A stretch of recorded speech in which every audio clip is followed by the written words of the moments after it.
Chapter 17. Franklin's Defense of the Frontier.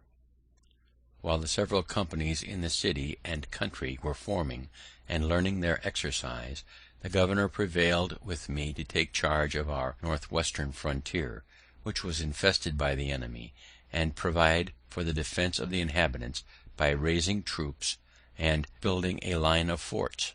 I undertook this military business, though I did not conceive myself well qualified for it.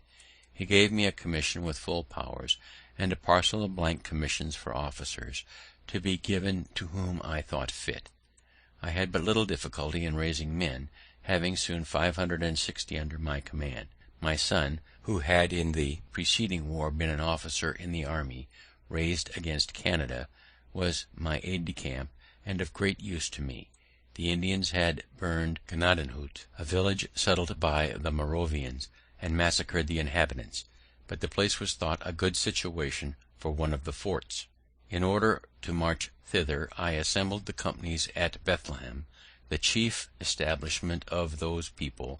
I was surprised to find it in so good a posture of defense.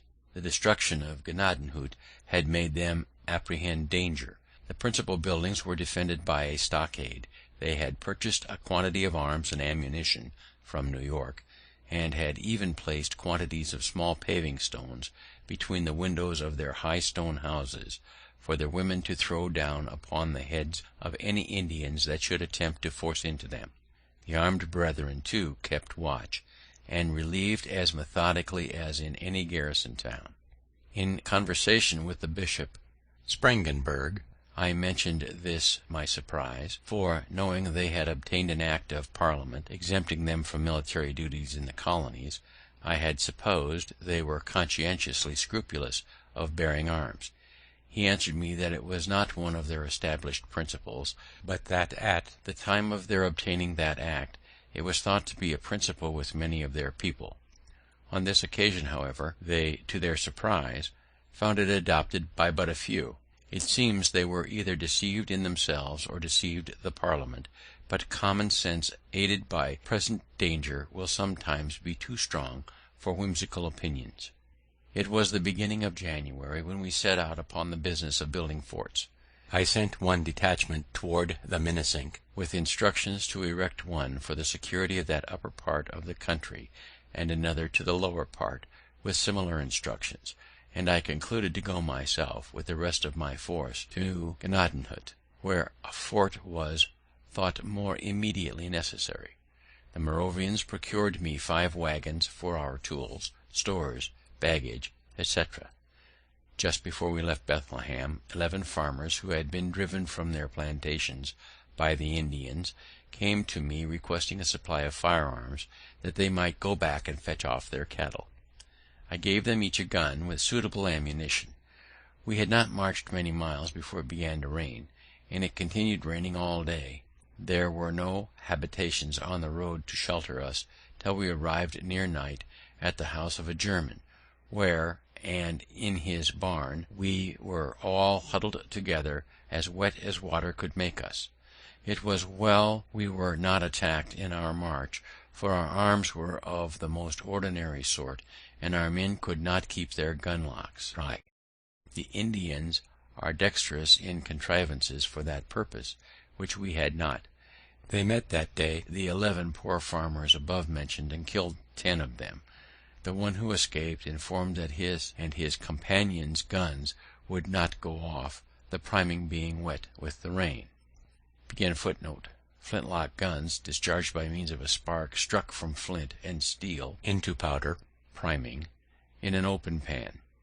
The next day being fair, we continued our march, and arrived at the desolate Gnadenhut. There was a sawmill near, round which were left several piles of boards, with which we soon hutted ourselves, an operation the more necessary at the inclement season, as we had no tents. Our first work was to bury more effectually the dead we found there, who were half interred by the country people. The next morning our fort was planned, and marked out, the circumference measuring 454 feet, which would require as many palisades to be made of trees, one with another, of a foot diameter each. Our axes, of which we had 70, were immediately set to work to cut down trees, and our men being dexterous in the use of them, great dispatch was made. Seeing the trees fall so fast, I had the curiosity to look at my watch, when 2 men began to cut at a pine. In 6 minutes they had it upon the ground, and I found it of 14 inches diameter. Each pine made 3 palisades of 18 feet long, pointed at one end. While these were prepared, our other men dug a trench all round, of 3 feet deep, in which the palisades were to be planted, and our wagons, the bodies taken off, and the fore and hind wheels separated by taking out the pin which united the 2 parts of the perch. We had 10 carriages, with 2 horses each, to bring the palisades from the woods to the spot. When they were set up, our carpenters built a stage of boards all round within, about 6 feet high, for the men to stand on to fire through the loopholes.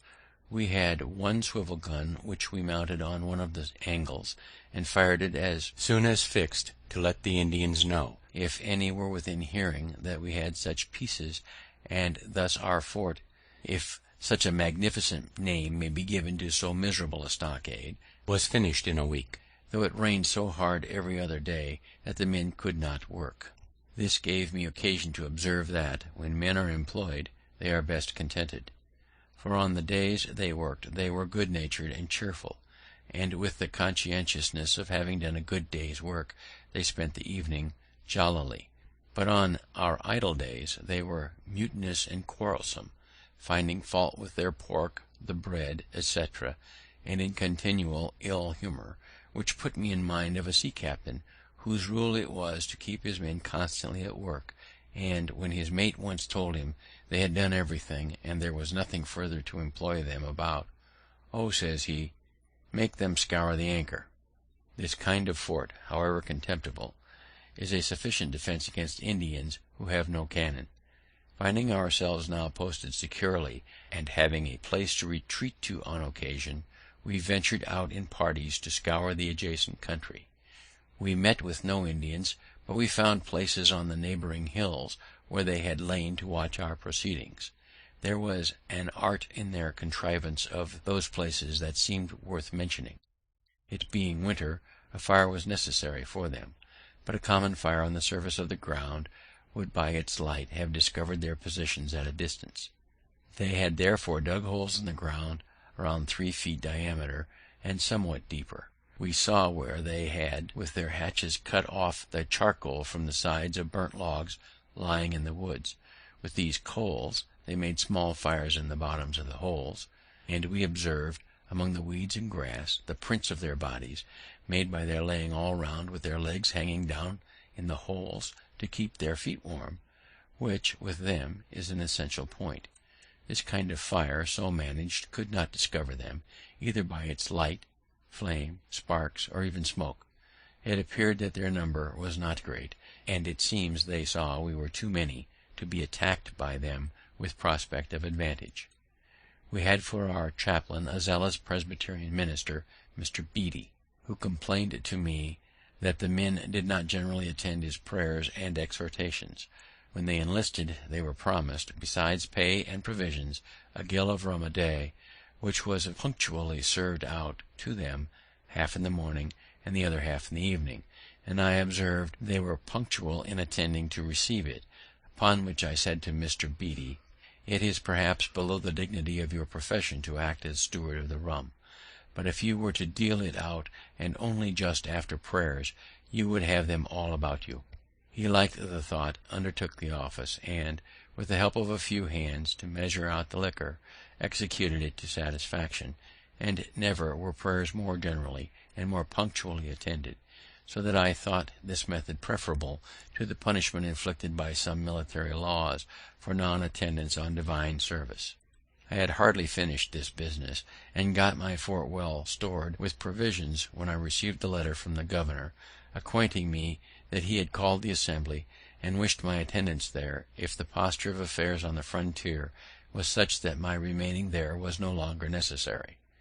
My friends, too, of the assembly, pressing me by their letters to be, if possible, at the meeting, and my 3 intended forts now being completed, with the inhabitants contented to remain on their farms under that protection, I resolved to return the more willingly, as a New England officer, Colonel Chapin, experienced in Indian war, being on visit to our establishment, consented to accept the command. I gave him a commission, and, parading the garrison, had it read before them, and introduced him to them as an officer who, by his skill in military affairs, was much more fit to command them than myself, and, giving them a little exhortation, drew my leave.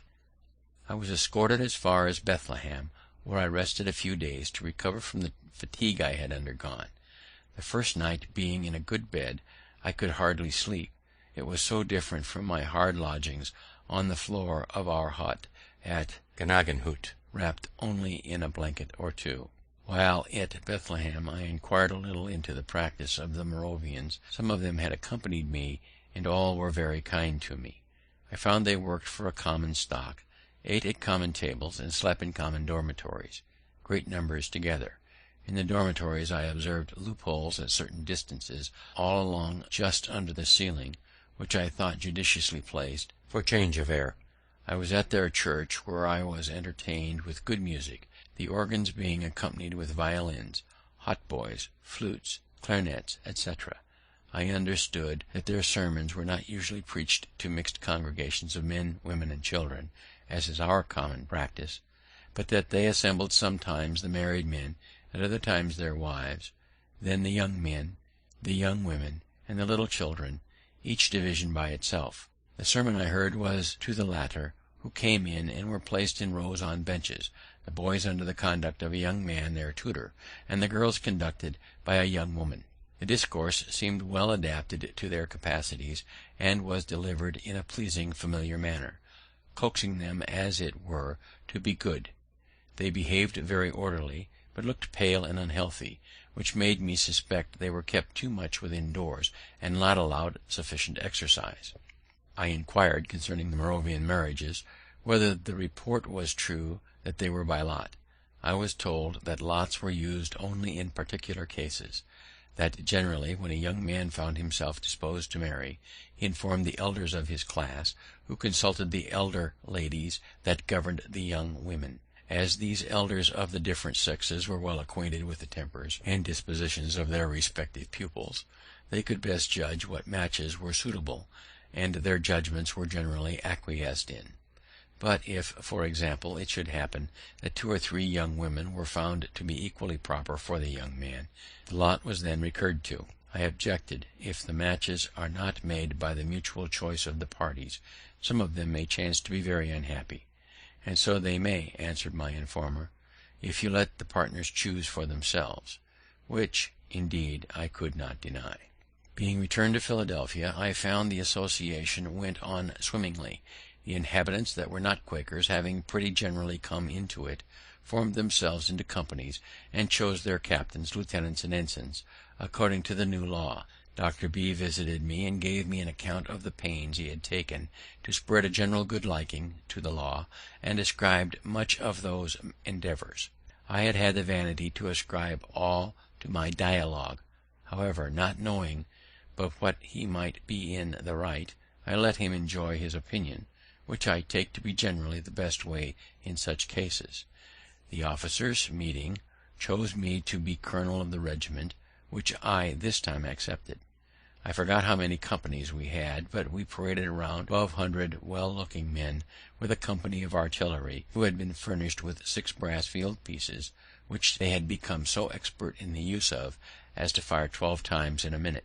The first time I reviewed my regiment, they accompanied me to my house, and would salute me with some rounds fired before my door, which shook down and broke several glasses of my electrical apparatus. And my new honour proved not much less brittle, for all our commissions were soon after broken by a repeal of the law in England.